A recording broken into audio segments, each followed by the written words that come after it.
it's Lisa Johnson, and I have a tip for new realtors. If you've just gone through school and you're getting ready to go out and market yourself and become a realtor, the thing that I wish somebody told me right from the beginning is make sure you get a good CRM. CRM, you say?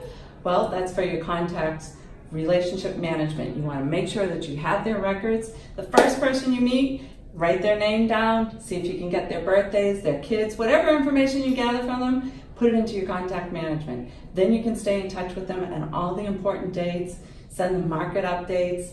You know, it's the best thing that you'll do for yourself. And then whatever you do, just keep adding to it. As it grows, your network will grow.